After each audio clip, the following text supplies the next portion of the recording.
And then when your money comes, you have to leave it and go and walk away. They left for 3 weeks and then they came back. They didn't face the enemy. They didn't face the enemy. This was the battle that separated the munafiqeen from the believers.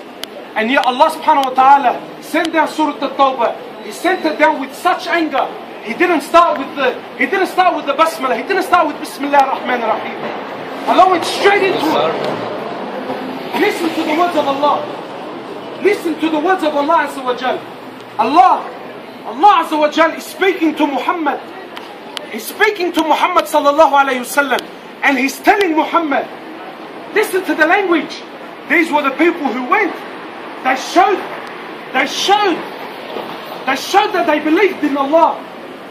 Their loyalty to, and yet Allah spoke to these people in this language. Listen to what He says. Wallahi, this has to be the hardest verse in the Quran. It's got to be the harshest verse in the Quran. Allah Azza wa Jal says to Muhammad, He says to him, Kul, He says to Ya Muhammad, tell who? Tell the companions, tell Abu Bakr and Umar and tell these men who? Allah is speaking to the greatest men to ever walk the earth. Speaking to the greatest men to ever walk the earth. He says to him, Kul ya Muhammad, Kul in kana. That tell these men, in kana, abahum, wa abnahum, wa ikhwanahum, wa ikhwatuhum, wa ashiratuhum, wa amwalun iqtaraftumuha, wa tijaratun takhshawna kasadaha, wa masakinun tardawnaha. Tell these men who the greatest men to ever walk the earth. Men who gave their life to Allah. He says, you tell them that if their fathers and their brothers and their mothers and their wives and their kids and their families and their businesses and their money and their houses and their cars, if any one of these things, Ya Muhammad, tell them, if any one of these things, ahabba ilayhum, is more beloved to them, min Allahi wa rasulihi wa jihadin fi sabili. If any one of these things is more beloved to them than Allah and His Prophet and fighting and striving in the path of Allah, فَتَرَبَّصُوا حَتَّى يَأْتِيَ اللَّهُ بِأَمْرِهِ, then tell them to wait for the punishment of Allah. It's coming to them. This was the language of Allah to the greatest men to walk the earth. Then what's the language of Allah to you and I? What is the language of Allah to you and I, my brothers? These are men who their wives were widowed. Their kids were orphaned. Their kids were orphaned. Their kids were orphaned. Their fathers would leave and come back. One of them, when they left Mecca and they went to Medina, a father and his son, that's all he had. His father was all he had. That was all he had. When the call for jihad came, he left his son and went to jihad. Imagine, all I have is my kid. No mother, no father, no uncle, no nothing. Just you and your boy. You leave your kid in Medina and you go to jihad. The people tell him, brother, this is not deen. Brother, this is not Islam. He left his son, went to jihad, never came back. Never came back. Little boy, waiting for the army to come back. Sees the army, runs to Muhammad sallallahu alaihi wasallam. Says to Mada fa'ala abi. Says to, where is my father? Where is my father? Muhammad couldn't look him in the eye. He turns away. He runs around the horse. He says, Ya Rasulullah, Mada fa'ala abi. Where is my father? Muhammad turns away. Little boy orphaned. Little boy orphaned. Muhammad had to get off his horse. He says to him, what if I tell you that Muhammad is your father and Aisha is your mother? What can I tell you, bro? They were orphaned. Tell them, oh Muhammad, if their families and their wealth and their businesses is more beloved to them than Allah and His Prophet and fighting in the path of Allah, فَتَرَبَّصُوا حَتَّى يَأْتِيَ اللَّهُ بِأَمْرِهِ, then tell them to wait. This is not a threat. It's definite. Tell them to wait for the punishment is coming. How does He finish the verse? وَاللَّهُ لَا يَهْدِي الْقَوْمَ الْفَاسِقِينَ. Allah doesn't guide the fasiq. And we ask, brother, what's happening? How come I'm not feeling anything? You left your wife for 2 weeks on a 5-star trip and you think Allah owes you something? You think Allah owes you something? Brother, what have we done for Islam? I've been neighbors with someone for 20 years. Have I told them about Allah? Have I told them about Muhammad? Have I? What have you done for Islam? These men who fought and died so that Islam can reach the shores of Lebanon and Syria and Pakistan and India and all of these places, so that you and I can have the honor of saying Ashhadu an la ilaha illallah wa ashhadu anna Muhammadan. What have we done?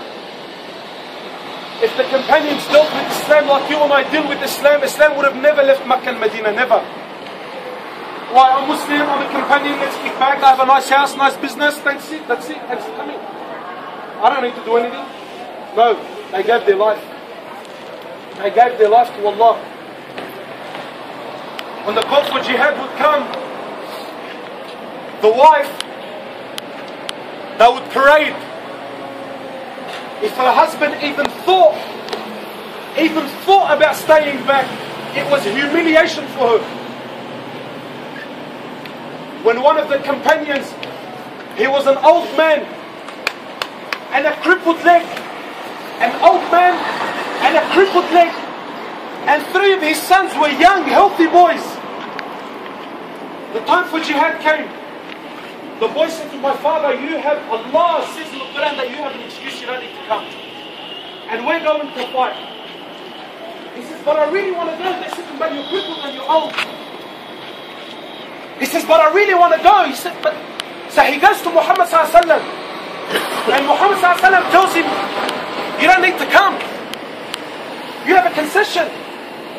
He really wanted to go. But Muhammad sallallahu alaihi wasallam says to him, look, khalas. So he took the concession and he comes home.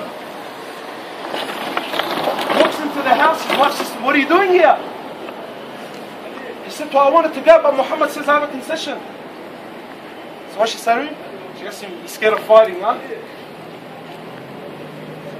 Oh, well, alhamdulillah, Allah gave you, because look, Allah can see, Allah.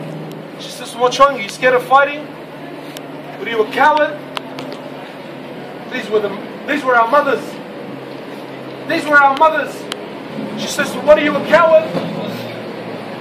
He grabs his armor and storms out. Grabs his sword and he storms out. Goes to Muhammad. He says to him, I'm going to join the army. He says to him, but you don't need to come. He says to him, Prophet of Allah, I want to walk in paradise with my crippled leg. Don't deny me the honor. He goes and he fights and he dies. With a crippled leg. These were our fathers. These were men. رضي الله تعالى عنهم ورضوا عنه. Allah was pleased with them and they were pleased with Allah. And these are our lives. These are our examples. This is the life that I should be living. I should be contemplating about the words of Allah in this verse. In the authentic hadith, I'll stop with this. I know I said that 20 minutes ago. I'll end with this. Maybe something, because maybe now we're here, you can appreciate it a little bit more. Muhammad sallallahu alaihi wasallam says in the authentic hadith, now we're speaking about da'wah and sharing. He says, وَالَّذِي نَفْسِ بِيَدِهِ وَالَّذِي نَفْسِ. Does Muhammad need to swear by Allah? Does he need to take an oath? He's a Sadiq al-Amin. But when he says, وَالَّذِي نَفْسِ بِيَدِهِ, it means listen and listen carefully. He says, وَالَّذِي نَفْسِ بِيَدِهِ لَتَأْمَرُنَّ بِالْمَعْرُوفِ وَلَتَنْهَوُنَّ عَنِ الْمُنْكَرِ. He says, you will enjoy that which is good and you will forbid that which is evil. Meaning you will go out to the people and you will give da'wah. Because if you don't, listen to his words.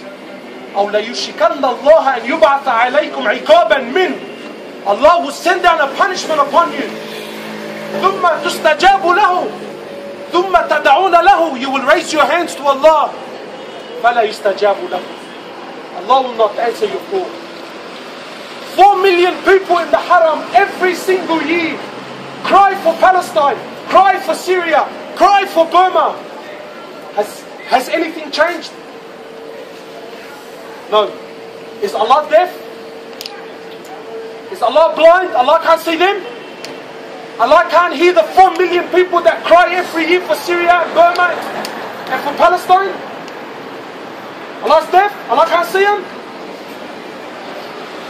Then why hasn't it changed? Because there's a condition that you have to fulfill. There's a requirement that you have to fulfill before Allah can answer your dua.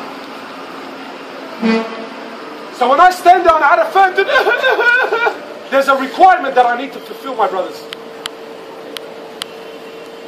What is that? That I give my life to Allah. That I start involving myself in the efforts of da'wah and calling people to Allah and calling people to Muhammad. This is our purpose. كنت خير أمة أخرجت للناس. You are the best nation sent out. Sent where? Sent out. Sent where? Sent out. Not staying at home in your houses. كنت خير أمة أخرجت للناس. Why? تأمرون بالمعروف وتنهون عن المنكر وتؤمنون بالله.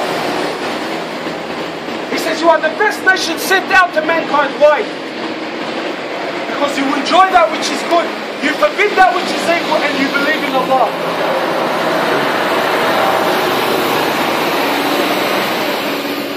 I want to ask you something. Don't I need to believe in Allah first and then do good?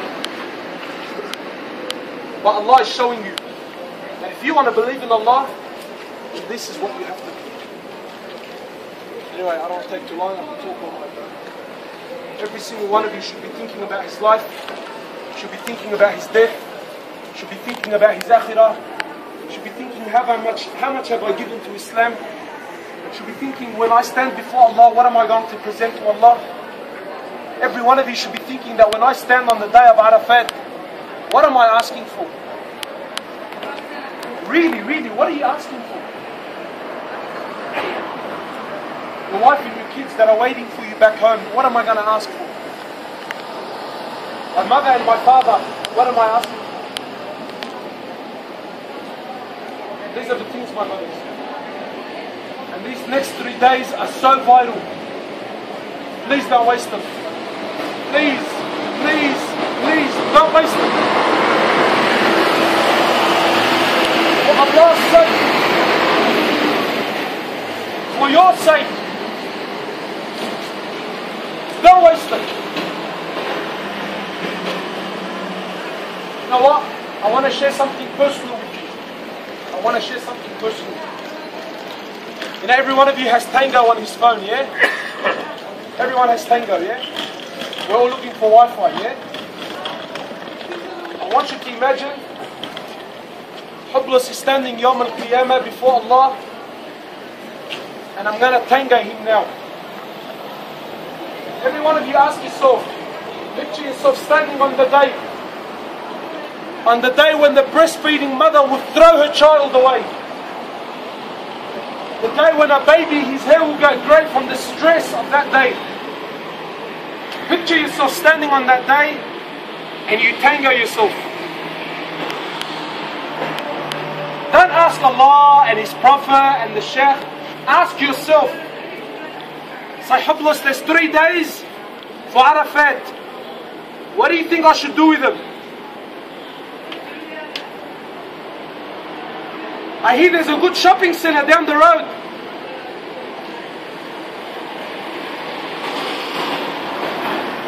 You ask yourself, what are you going to say back? Yeah. Make sure you get me a masbaha with you. Now, wallah, if you could put your hand through the camera and slap yourself like 3 days, and you're talking to me on Viber, 3 days.